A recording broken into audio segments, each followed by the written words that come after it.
Yo, what's up everybody? Cornelis with you here, bringing you Black Clover manga review. This was chapter 209, titled Please.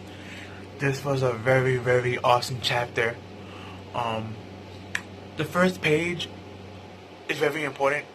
I don't think a lot of people are, I think people just over skim it, but you have Lemire saying something about Asta being incredible. I mean, not incredible, but he's like, I wonder who is that child, and he's looking right at Asta, he's behind him. And Sakri comes out of nowhere, and we don't get to see her face, but we do get to see her mouth moving, and she seems like she's sweating. And she basically comes out and says that he's a child of no lineage, no power, not even loved by Mana. But, and then it stops there. And then we get to see Asta and Yuna tag team, and they going ham. They going in and they're just going right through them, and they actually land some good hits. Unfortunately, the hit that Asta landed, which was the last hit, was in his heart, but for some reason the devil didn't die, so Asta must have been like, oh, you probably moved your heart around. So that shows that Asta, he may not be book smart, but at least he's common sense and he's battle smart, which most Shaolin characters are like that. They're not book smart, but when it comes to like street smart or battle smarts, it's like somehow they like genius level on that. So that's a basic trope, so it's not really like something unique, but at least it shows Asta development as a character and as the main MC. And then you have the devil like really upset that he got hit by Asta, so because he was talking trash saying, oh, you're too slow, you have great power, but not enough speed to hit me. But thanks to boosting up Asta with his wind, he actually was able to hit him. So he felt kind of stupid, and he got real upset, and he was just saying all these like nasty things that he was gonna do. And he was saying, you're just nothing but pebbles in a big pool, and how you're weak and pathetic, and your magic is nothing compared to mine, and all this other stuff he was saying. But it comes to the point where you remember all those liquid trees that he was making, that anything it touched that has mana was devouring it. Well, he made it even more escalate, and he was making them go out through the bottom of the town to reach the other side where the people are at, the Magic Knights. And we have Lich and Lemire, and Petri's thinking about Lich. Lich is thinking about Petri, I'm sorry, I get their names always confused. The leader, Lich, he's thinking about Petri, who's on the other side over there, supposedly.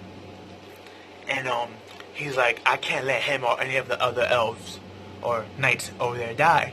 And then Lemire answered, yeah, you're right, since they're going to be the future of us, and they're going to be the ones to take care of this kingdom and hold the burdens. Which, that's very important, because that indicates that most likely Lynch and Lemire are both going to die after this arc. The way he just said that, how they're going to hold our lineage and the Clover Kingdom, that indicates that not all the knights and elves are going to die. Some are going to be left behind, and they are going to be the ones to bridge the gap between each other and build the Clover Kingdom to be stronger. We know that the Spade Kingdom is the highest military kingdom in the series, so I won't be surprised if some of the elves do stay and live. Them being combined with the humans, they might actually grow a military force that can actually not just compete, but maybe even outgrow the Spade Kingdom. Just throwing that theory out there. But then we get the devil, he's like bulking up and he's getting stronger. And we have Asta and Yuna stating, do you have any more energy left? And he was like, yeah, for one more go. And he's like, well, let's hurry up and finish this. Then we get the end of the chapter, which continues what I said would happen in the first page, with Sakri talking to Lemire and saying what Asta is. She continues to state that when she first met Asta, she was only with him because she wanted to use Asta, because he was a dumb, childless, mannerless kid that was able to reach the 5-leaf clover, which no one was able to actually touch. Because the only people who ever had that was the ones who went demonized. Because we know that 4-leaf clovers, people who get fallen into like a depressed state, they turn into a 5-leaf clover, but they usually become demons afterwards and have no control of themselves. Asta's like the only one who is able to touch one, because he never became demonized. He was just born without mana. And she was like, I wanted to use him, but after all the battles, after seeing him never give up, after seeing him train, blood, sweat, and tears, I finally see myself wanting to root for him and be by his side. So hopefully Asta wins. And the panel ends up with this cool double spread of Asta and Yuna together, with their swords, and Sakri in the back screaming, "Win!" So that was pretty cool. Sadly, we're gonna be on break next week. I heard from some different people and sources that the reason why we're going on break is because Tabata has health issues. I'm not sure how true that is, but that's the rumor that's going around, one of the main ones. And I kind of agree with it, because I mean, if you look at Black Clover lately, even though the chapter's been fire after fire after fire, they've been kind of short. Instead of the 20 plus pages like usual, like other mangas, we've been getting somewhere around 15 to 17. And I don't count double spread pages as 2 pages.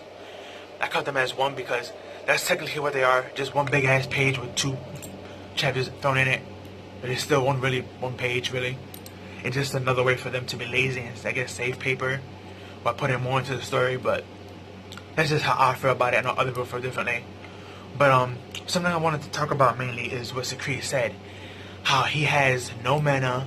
He's the only one who's able to touch the 5-leaf clover and obtained it.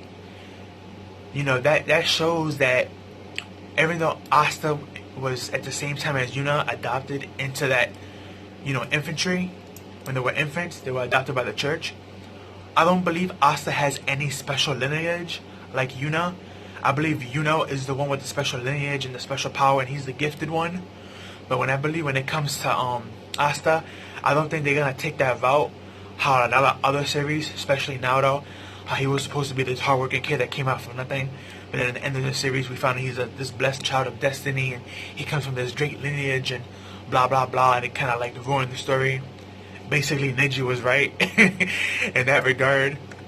That's actually one of my personal vendetta with the Naruto series, is like how he was supposed to be this hardworking kid, and then all of a sudden, boom, he's a child of destiny, and he's born with like god blood technically in him. Didn't really like that. And I have a feeling when it comes to Tabaka work, when it comes to Asta mainly, who's the MC, I don't believe they're gonna take that route. I believe the reason why he's gonna be special is not gonna do some destiny of child kid, or because he's probably related to Luch or Namir. I believe the reason why he's gonna be important is because he's just gonna be a regular nobody who has a demon sealed in him. And maybe that's what's gonna be special about him. Maybe he comes from a demon family. A family of humans that worship this demon, and somehow they was able to succeed in putting a demon in him, but the majority of them all died off, and since he was the only survivor, somebody probably picked him up and dropped him off in the orphan, which sadly was at the same time as Yuno who got there.